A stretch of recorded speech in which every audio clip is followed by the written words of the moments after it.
ولس ټي وي یوټیوب چینل قدرمنو لیدونکو اوریدونکو السلام علیکم ورحمت الله وبرکاتو.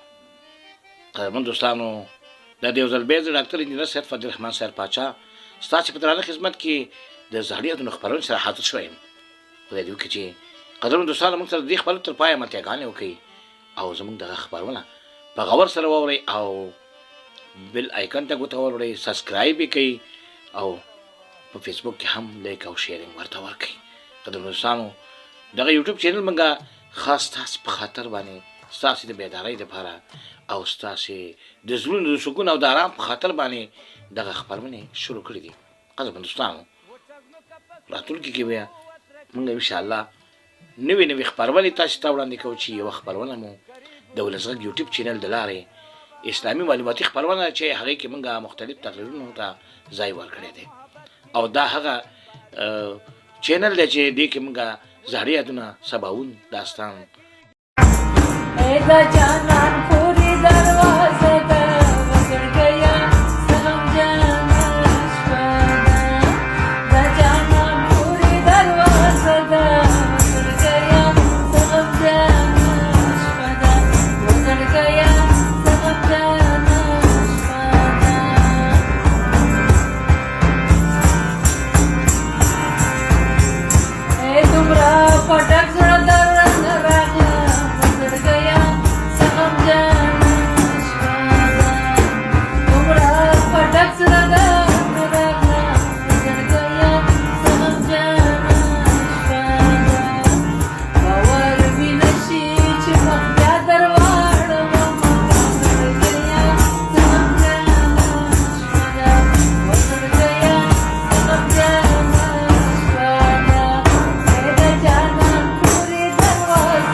سبکوش دلالیا بچینا رولاندی من گیا سبکوش دلالیا سبکوش دلالیا بچینا رولاندی من گیا سبکوش ولې ټي وي یوټیوب چینل درنو لیدونکو او قدرمنو اورېدونکو دا چې زموږ د پروګرام د پای شېبې دی اوس موږ دنه اجازت غواړو تاسو په لوی او بخښونکي مهربان خدای سپارو په مخامو ښه